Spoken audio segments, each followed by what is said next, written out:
There is one final area of false Christianity that deserves a little bit more attention, simply because it's emerging from within biblical Christianity and leading many astray: the emerging or emergent church movement. This is a very powerful deception because it contains so much truth, and those who are not aware of Babylonian ideas will find them very hard to spot, as they are subtly interwoven into the movement. If left unchecked, it threatens to draw many away from the faith and to contribute towards the great falling away prophesied about in the period prior to Christ's return.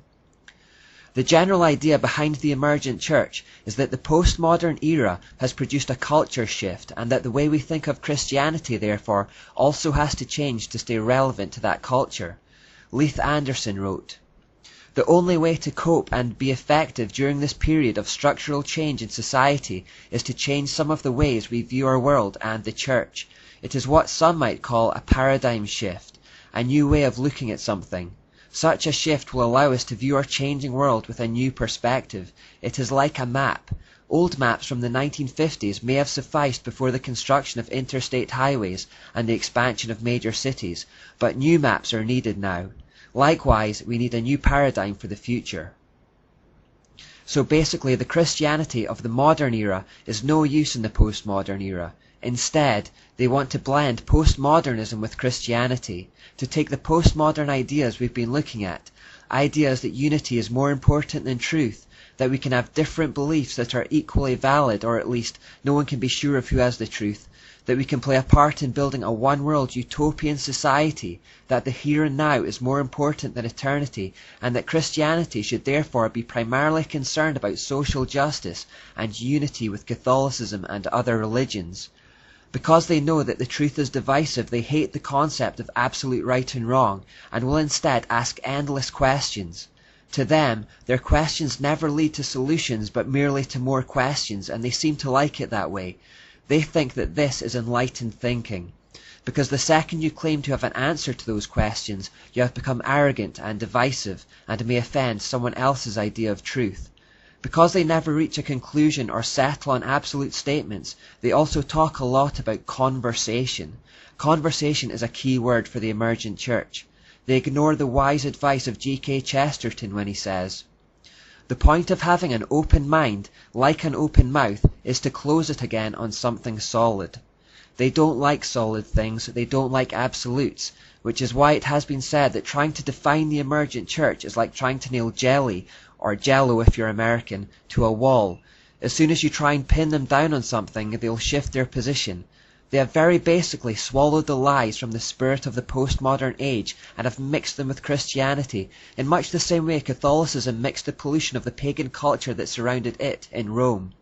Catholicism partly did this to make the Christian message more palatable to the pagan culture, and the emergent movement is doing much the same thing, watering down or removing the truth altogether to create unity with the world. The whole emergent movement can be traced back several decades, but it really picked up speed in the mid-1990s. Mark Driscoll, the pastor of Mars Hill Church in Seattle, was involved in the movement in those days. He says, "In the mid-1990s, I was a young church planter trying to establish a church in the city of Seattle when I got a call to speak at my first conference. It was hosted by Leadership Network and focused on the subject of Generation X.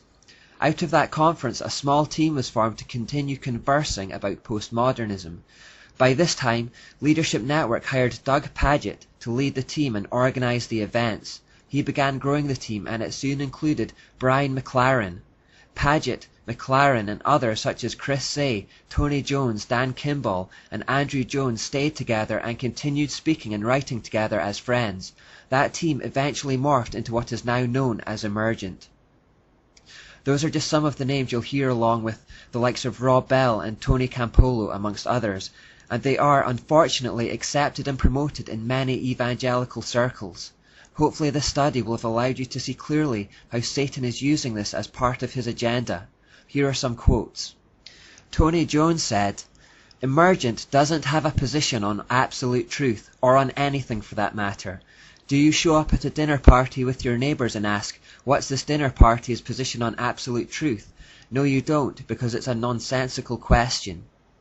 Tony Jones again said, "This is actually about changing theology. This is about our belief that theology changes, the message of the gospel changes. It's not just the method that changes.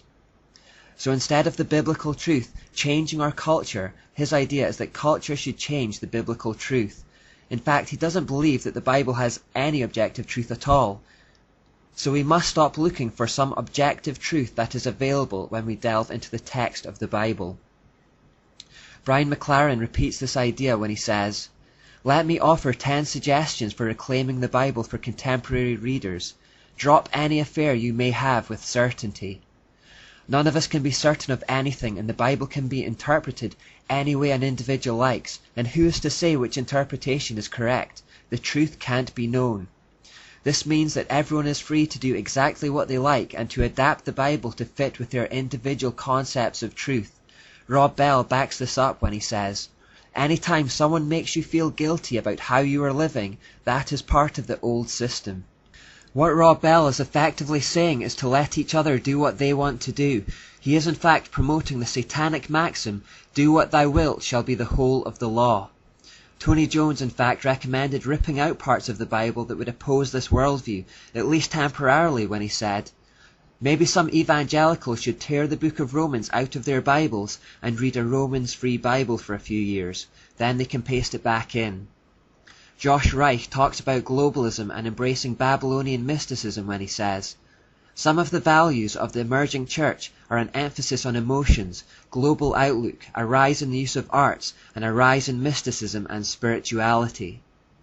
These words are dripping with the spirit of the age, and you should clearly be able to see from the study how they are designed to draw Christians into the New World Order by causing them to abandon biblical truths with a new type of Christianity that is more earth-centered, embraces other faiths and ideas of truth, and which promotes the idea of contributing towards the man-made utopia.